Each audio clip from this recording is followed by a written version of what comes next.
दोस्तों, किसी को बुरा बोलना, चुगली करना, बुराई करना, जलन व ईर्ष्या का भाव रखना, ये सब आपकी तरक्की व खुशियों को रोक देते हैं, आपके जीवन में गहरा प्रभाव डालते हैं। क्या भाग्य में लिखा कभी मिट सकता है? आज की इस सुंदर कहानी में आपको पता चलेगा कि जो कुछ भी हमारे जन्म से पहले लिखा जा चुका होता है, क्या उसको मिटाया जा सकता है? अगर आप यह सब कुछ जानना चाहते हैं तो इस सुंदर कहानी को कृपया अंत तक जरूर सुनें। दोस्तों, यह कहानी बड़ी ही शिक्षाप्रद, महत्वपूर्ण और ज्ञानवर्धक है। मेरा आपसे निवेदन है कि कहानी के अंत तक हमारे साथ में बने रहना। नमस्कार दोस्तों, बोधि थिंक्स बाय यूट्यूब चैनल में आपका दिल से स्वागत है। अब देर न करते हुए कहानी शुरू करते हैं। प्राचीन समय की बात है। एक गांव में रामू नाम का गरीब किसान रहता था। उसके परिवार में सिर्फ वह और उसकी पत्नी रहती थी। किसान के घर में बहुत समय के बाद एक लड़के का जन्म हुआ। किसान और उसकी पत्नी बहुत खुश थे। सभी आसपास के लोग किसान को बधाई देने के लिए आ रहे थे। एक दिन सुबह का वक्त था। तभी किसान के घर के बाहर से एक साधु ने भिक्षा के लिए आवाज लगाई। किसान के घर में आज खुशी का दिन था, इसलिए उसने साधु महाराज को अंदर बुला लिया और उन्हें बैठने के लिए कहा। जब साधु महाराज बैठ गए तो किसान ने साधु महाराज से कहा, महात्मा जी, हमारे घर में बहुत समय के बाद बच्चे का जन्म हुआ है। आप कृपया करके इसका नामकरण कर दीजिए। साधु ने जैसे ही बच्चे को अपनी गोद में उठाया, तभी साधु ने देखा कि बच्चे की बाजू पर एक चिन्ह बना हुआ है जो राजयोग को दर्शाता है। साधु बच्चे की बाजू के ऊपर चिन्ह देखकर हैरान रह गया। किसान ने जब साधु को हैरान परेशान देखा तो उसने कहा, महात्मा जी, क्या बात है? आप इतना परेशान क्यों नजर आ रहे हो? साधु ने कहा, बेटा, मैं परेशान नहीं हूं, बल्कि मैं तो बहुत खुश हूं, क्योंकि तुम्हारा बेटा बहुत किस्मत वाला है। तुम्हारे बेटे की किस्मत में राजयोग लिखा है। किसान ने कहा, महात्मा जी, मैं आपकी बात समझा नहीं। आप क्या कहना चाहते हो? साधु ने कहा, बेटा, तुम्हारा पुत्र एक दिन राजा बनेगा। इसका विवाह 16 वर्ष की आयु में इस राज्य की राजकुमारी के साथ होगा और फिर यह इस नगर का राजा बन जाएगा। साधु की बात सुनकर रामू बहुत खुश हुआ। जब गांव के लोगों को पता चला कि रामू का बेटा एक दिन इस नगर का राजा बनेगा, तो सभी लोग उसको देखने के लिए आने लगे। एक दिन की बात है। उस नगर का राजा हिरण का शिकार करता करता काफी दूर जंगल में निकल गया, लेकिन हिरण राजा के हाथ नहीं आया। राजा को हिरण का पीछा करते करते प्यास लग गई थी, लेकिन राजा को आसपास कोई नदी या तालाब भी नहीं मिला जहां से वह पानी पी सके। राजा काफी समय से जंगल में इधर उधर घूम रहा था। राजा पानी की तलाश में भटकता हुआ उसी गांव में पहुंच गया जहां रामू रहता था। तभी राजा की नजर एक महात्मा के ऊपर पड़ी। राजा ने महात्मा से पानी मांगा। महात्मा ने राजा को रुकने के लिए कहा और अपनी कुटिया के अंदर से पानी लेने के लिए चले गए। महात्मा ने पानी लाकर राजा को दिया। राजा पानी पीने लगा। पानी पीने के बाद राजा ने देखा कि बहुत सारे लोग बाहर इकट्ठे होकर जा रहे थे। राजा ने महात्मा से उन लोगों के बारे में पूछा तो महात्मा ने कहा, यह सभी रामू के घर जा रहे हैं, क्योंकि उसके घर में एक बहुत ही किस्मत वाला बच्चे का जन्म हुआ है और एक साधु बाबा ने उसके बारे में भविष्यवाणी की है। राजा ने पूछा, बाबा, ऐसी कौन सी भविष्यवाणी की है जिसके कारण सभी लोग वहां जा रहे हैं? महात्मा ने कहा, साधु बाबा ने बताया है कि जब रामू का बेटा 16 साल का होगा तो उसका विवाह इस राज्य के राजा की पुत्री के साथ होगा और उसका पुत्र इस राज्य का राजा बनेगा। महात्मा की बात सुनकर राजा को बहुत गुस्सा आया कि आखिर एक मामूली किसान का बेटा उसकी पुत्री के साथ विवाह कैसे कर सकता है। राजा ने महात्मा से कहा, महात्मा जी, मैं ही इस राज्य का राजा हूं और आप क्या सोचते हो, एक मामूली किसान के बेटे के साथ मैं अपनी बेटी की शादी कर दूंगा। महात्मा ने कहा, राजन, जो इस बच्चे के भाग्य में लिखा है उसे कोई नहीं मिटा सकता। राजा को अपनी ताकत पर बहुत घमंड था। उसने कहा, महात्मा जी, मैं भगवान का लिखा हुआ आपको मिटाकर दिखाऊंगा। महात्मा ने मुस्कुराते हुए कहा, राजन, मैं भी यही हूं और आप भी यही हैं, देखते हैं। राजा ने महात्मा को प्रणाम किया और वापस अपने राजमहल चला गया। रात को राजा को नींद नहीं आ रही थी। वह यही सोच रहा था कि किसी भी हालत में उस साधु की भविष्यवाणी को सच नहीं होने देनी है। अगले दिन राजा अपना वेश बदलकर रामू के गांव में पहुंच गया। लोगों से पूछता पूछता राजा रामू के घर पहुंचा। राजा ने रामू के घर के बाहर जाकर उसे आवाज लगाई। रामू उसकी आवाज सुनकर घर से बाहर आया और उससे पूछा, आप कौन हो और किस लिए आए हो? राजा ने कहा, मैं सेठ हूं और मेरे खुद के कपड़े का व्यापार भी है और पास के ही गांव में रहता हूं। मैंने लोगों से सुना है कि तुम्हारे घर में एक तकदीर वाला बच्चे का जन्म हुआ है और उसकी किस्मत में राजयोग लिखा हुआ है। रामू ने कहा, हाँ सेठ जी, आपने सही सुना है। राजा ने रामू से कहा, अगर तुम बुरा ना मानो तो एक बात कहूं। रामू ने कहा, हाँ सेठ जी बोलो। राजा ने कहा, तुम अपना बच्चा मुझे दे दो, इसके बदले में मैं तुम्हें बहुत सारा धन दूंगा और तुम्हारे बच्चे का पालन पोषण भी करूंगा। रामू की पत्नी ने कहा, नहीं सेठ जी, मैं अपना बच्चा आपको नहीं दे सकती। राजा ने कहा, तुम एक मामूली से किसान हो, तुम अपने बच्चे का पालन पोषण अच्छी तरह से कैसे कर सकोगे? रामू ने सेठ की बात सुनकर कहा, हाँ सेठ जी, आप ठीक कहते हो, हम इस बच्चे का पालन पोषण अच्छी तरह से नहीं कर सकेंगे। रामू की बात सुनकर उसकी पत्नी ने कहा, ठीक है सेठ जी, मैं आपको अपना बच्चा देने के लिए तैयार हूं, लेकिन जब यह 16 साल का हो जाएगा तब आप मुझे इसे वापस कर दोगे? राजा ने कहा, हाँ ठीक है, जब तुम्हारा बच्चा 16 वर्ष का हो जाएगा तो मैं इसे तुम्हें वापस कर दूंगा। यह कहकर राजा ने बच्चे को ले लिया और वहां से चला गया। राजा अपने साथ बच्चे को लेकर एक नदी पर पहुंचा। राजा ने सोचा था कि वह बच्चे को नदी में छोड़ देगा और उसकी मृत्यु हो जाएगी, लेकिन बच्चे का मासूम चेहरा देखकर उसको नदी में छोड़ने की हिम्मत नहीं हुई। बहुत सोचने के बाद राजा ने लकड़ी का एक संदूक लिया और बच्चे को संदूक में बंद करके पानी में बहा दिया। राजा ने सोचा संदूक गहरी नदी में जाकर अपने आप ही डूब जाएगा और यह बच्चा मर जाएगा।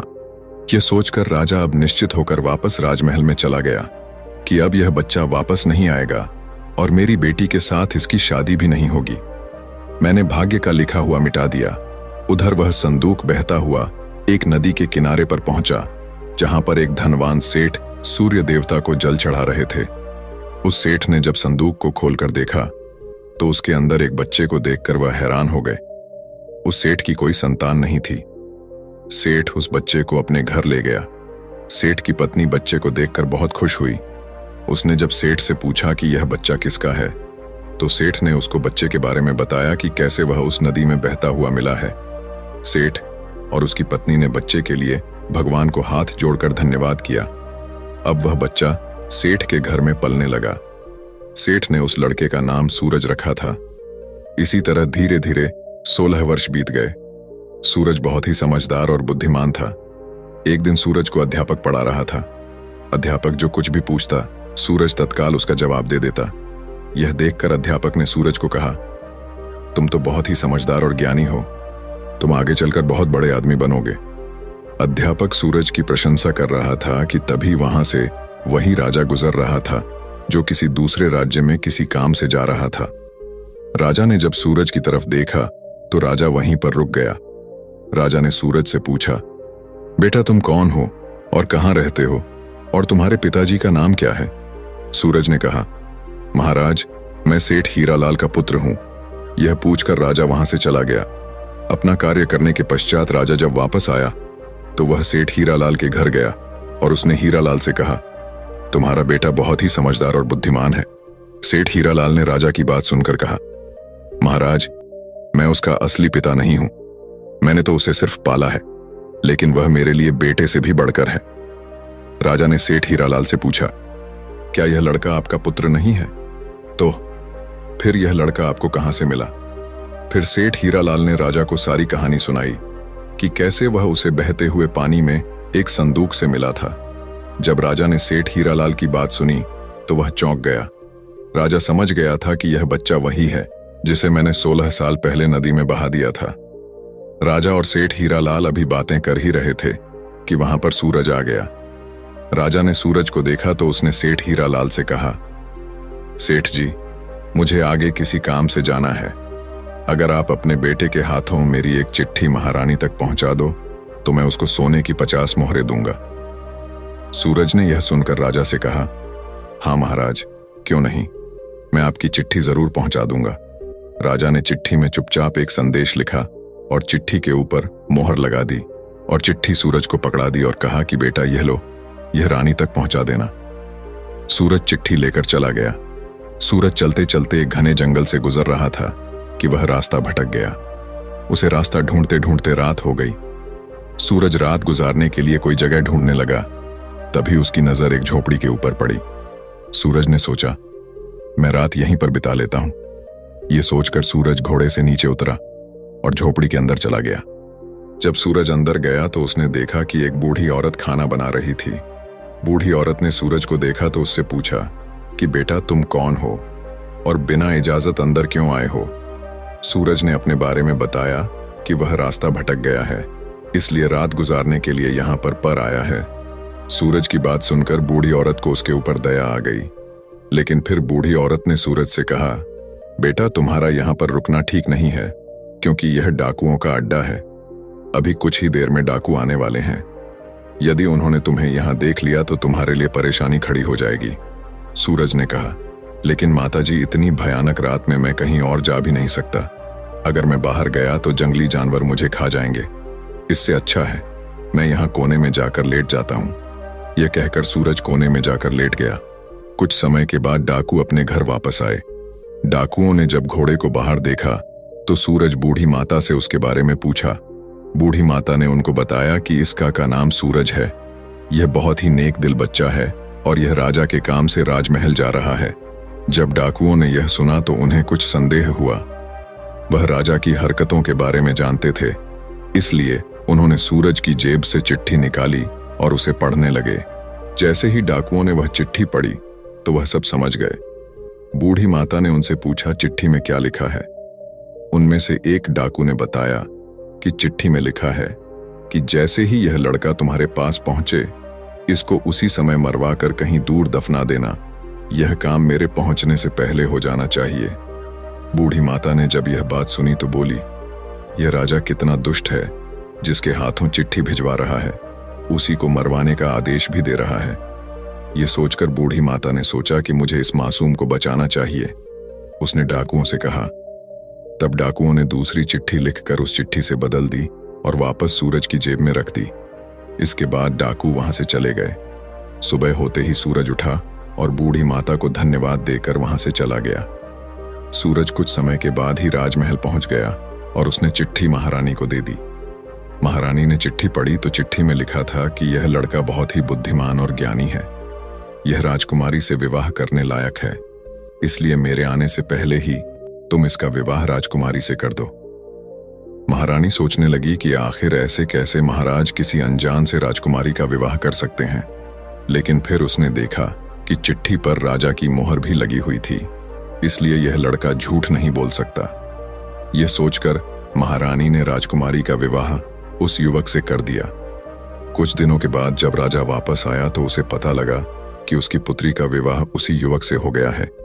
यह सुनते ही राजा गुस्से से आग बबूला हो गया और उसने महारानी से पूछा, तुमने यह सब क्यों किया? तब महारानी ने बताया कि महाराज, जैसा कि आपने चिट्ठी में लिखा था, मैंने वैसा ही किया है। राजा ने महारानी को चिट्ठी दिखाने के लिए कहा। जब महारानी ने चिट्ठी दिखाई तो राजा ने चिट्ठी में कुछ और ही लिखा पाया। यह देखकर राजा ने गुस्से में सैनिकों को कहा, जाओ और जाकर सूरज को पकड़ कर लाओ। सैनिक तुरंत गए और सूरज को पकड़ कर ले आए। राजा ने गुस्से में सूरज से कहा, तुमने धोखे से मेरी पुत्री के साथ विवाह तो कर लिया, लेकिन मैं तुम्हें अपना दामाद स्वीकार नहीं करूंगा। सूरज ने राजा की बात सुनकर कहा, लेकिन महाराज, मैंने तो आपके साथ कोई धोखा नहीं किया है। राजा ने सूरज की बात सुनकर कहा, तुम मुझे भी बेवकूफ बनाना चाहते हो, लेकिन मैं तुम्हें अपना दामाद स्वीकार नहीं करूंगा। अभी दोनों की बात चल ही रही थी कि एक सैनिक ने आकर राजा से कहा, महाराज, बाहर एक महात्मा आए हैं, वह आपसे इसी समय मिलना चाहते हैं। राजा ने महात्मा को अंदर लाने का आदेश दिया। महात्मा जी अंदर आए तो राजा ने उठकर उनको प्रणाम किया और उनके आने का कारण पूछा।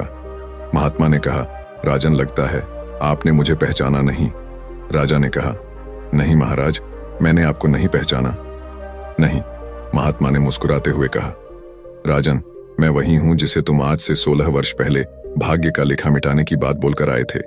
जैसे ही महात्मा ने यह बात कही, राजा एकदम से चौंक गया। उसे सब कुछ याद आ गया। महात्मा ने मुस्कुराते हुए कहा, क्यों राजन, भाग्य का लिखा मिटा दिया? राजा ने आंखें नीची करके कहा, नहीं महात्मा जी, मैं भाग्य के हाथों हार गया। महात्मा ने कहा, राजन, भाग्य के हाथों कोई नहीं जीत सकता, इसलिए अब सूरज को अपना दामाद स्वीकार करो और अपना राजपाट उसको सौंप दो। राजा ने कहा, महात्मा जी, जैसा आपने कहा है वैसा ही होगा।